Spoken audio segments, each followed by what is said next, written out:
berkenaan dengan bulan Rabiul Awal, sebagian kaum muslimin mengingat tentang kelahiran Nabi Muhammad sallallahu alaihi wasallam di bulan Rabiul Awal. Tetapi sebagian kaum muslimin, bahkan mungkin sebagian besar, tidak diingatkan bahwa bulan Rabiul Awal adalah bulan wafatnya Rasulullah sallallahu alaihi wasallam. Bahkan lebih disepakati oleh para sahabat Nabi radhiyallahu anhu dan para ahli hadis, ahli sejarah tentang kewafatnya Rasulullah sallallahu alaihi wasallam, bahwa beliau wafat pada hari Senin tanggal 12 Rabiul Awal tahun ke-11 Hijriah. Dan saya melihat bulan Rabiul Awal semestinya lebih ditekankan lagi wasiat-wasiat Rasulullah sallallahu alaihi wasallam saat bulan Rabiul Awal. Di antaranya wasiat beliau adalah dalam hadis riwayat Imam Ahmad dari Ummu Salamah dan juga Anas bin Malik dan juga Ali bin Abi Thalib, riwayat Imam Abu Dawud, bahwa Rasulullah sallallahu alaihi wasallam kana akhir wasiyati Rasulullah sallallahu alaihi wasallam hina hadarathul wafah wa huwa yugharghiru biha lisanuhu yafidu biha lisanuhu, adalah wasiat terakhir Rasul sallallahu alaihi wasallam ketika didatangi kematian dalam keadaan mulut beliau penuh dengan ucapan tersebut, dada beliau sesak dengan ucapan tersebut, yaitu as-salah, as-salah, wa ma malakat aymanukum. Jagalah salat, jagalah salat, dan berbuat baiklah kepada budak-budak kalian. Ini wasiat Rasul sallallahu alaihi wasallam di bulan Rabiul Awal, sekitar 5 hari Nabi Muhammad sallallahu alaihi wasallam sebelum wafat. Dan sekarang lihat bagaimana keadaan sebagian kaum muslimin terhadap sholatnya. Jangankan sholat sunnah, sholat wajib, maka semestinya lebih utama untuk diingatkan kepada kaum muslimin wasiat-wasiat Rasulullah sallallahu alaihi wasallam di bulan Rabiul Awal.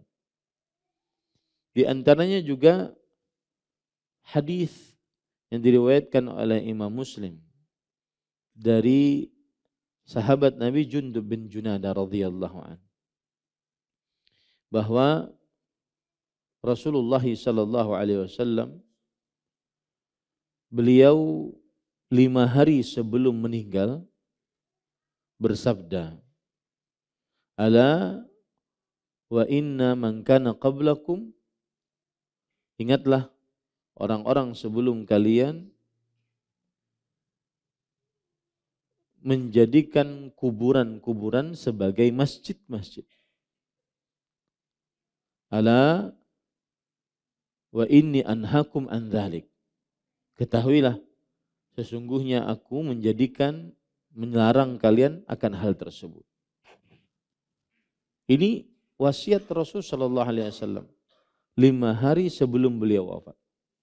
Sekarang perhatikan keadaan sebagian kaum muslimin terhadap kuburan orang-orang saleh dan nabi-nabi mereka. Apakah wasiat-wasiat tersebut dikerjakan oleh sebagian kaum muslimin atau malah benar-benar dilanggar? Ala wa inna man kana qablakum yattakhiduna al-qubura masajid. Ala wa inni anhaakum an dzalik. Ketahuilah sesungguhnya orang-orang sebelum kalian menjadikan kuburan-kuburan nabi-nabi mereka sebagai masjid. Ketahuilah sesungguhnya aku melarang kalian akan hal itu. Fala tattakhidul qubura masajid. Janganlah jadikan kuburan-kuburan sebagai masjid. Yang dimaksud dengan menjadikan kuburan-kuburan sebagai masjid adalah menjadikan di samping-samping kuburan sebagai tempat ibadah. Membaca Al-Quran, berdoa, sholat, berzikir.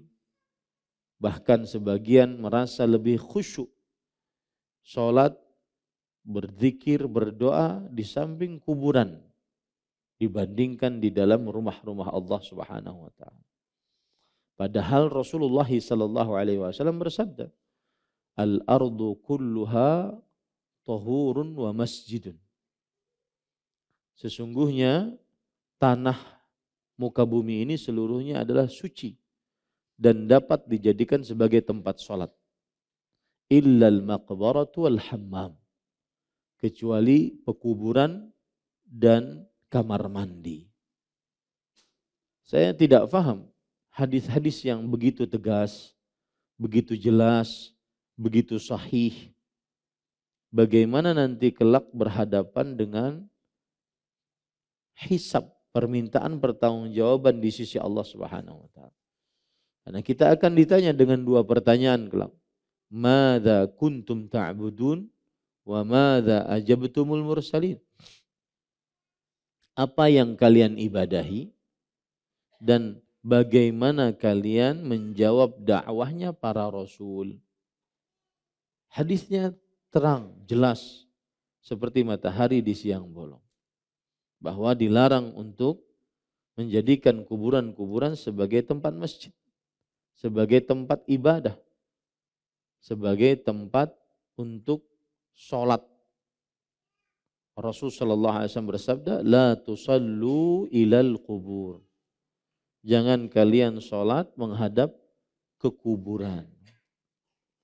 Dan ini bukan ajaran yang baru, tapi ajaran yang kita dapati dari Rasulullah sallallahu alaihi wasallam, turun kepada para sahabat, turun kepada para tabi'in, para tabi'ut tabi'in, para imam yang 4. Nah, maka sungguh sangat bagus untuk mengupas di bulan Rabiul Awal wasiat-wasiat Rasulullah sallallahu alaihi wasallam.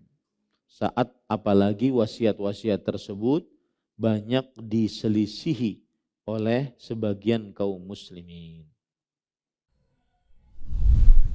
Terima kasih. Jazakumullah khairan wa barakallahu fikum. Video ini dibuat atas partisipasi dari donasi Anda. Semoga menjadi amal jariah bagi Anda semuanya.